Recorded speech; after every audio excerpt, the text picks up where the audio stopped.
საქართველოდან ექსპორტირებულია 19,000 ტონაზე მეტი ატამი და ვაშლატამა, რომლის ღირებულებამ 23 მილიონ ამერიკული დოლარს გადააჭარბა. წინა წლის ანალოგიურ პერიოდთან შედარებით ექსპორტის მოცულობა 15%-ით, საექსპორტო ღირებულება კი 22%-ით გაიზარდა. მუნიციპალიტეტში ამ დროისთვის დაბინავებულია პროდუქციის 90%-მდე.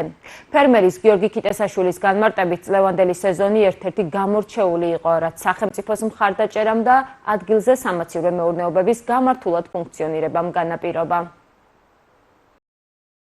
წლევანდელი მოსავალი ნამდვილად კარგი იყო, ჯერ რომ მოსავალი იყო ძალიან ბევრი, კარგად მოვიდა ყველაფერი, ატამი კარგარი, ხილი ყველაფერი კარგად მოვიდა, ხელი შეგვიწყო ამიდებმაც და რაც თავარია გლეხისთვის, რაც თავარია რეალიზაცია მთავარი, რომელიც ბრწყინვალე იყო წერტის რეალიზაცია, ეს იყიდებოდა ძალიან ადვილად, ფასებიც იყო დამაკმაყოფილებელი ნორმალური, დაიწყო 4 ლარიდან ატამი და ჩამოვიდა 2 ლარზე. ნუ ახლა ბევრი როცა არის, რა თქმა უნდა ფასები იკლებს, მაგრამ ეს იყო გლეხისთვის და ფერმერისთვის ძალიან კარგი წელიწადი, პირად შემთხვევით კარგი წელიწადი იყო და მე მინდა აუცილებლად მინდა აღვნიშნო ის გარემოება, რომ აქ ხელი შეწყობა იყო ზევიდან, თუ გინდათ სიხარე რომ ჩვენი დავით სონღოლაშვილი მინისტრი არის სოფლის მეურნეობისა, მან ყველანაირად ხელი შეგვიწყო, არ იყო შეფერხება მანქანების შემოსვლაზე.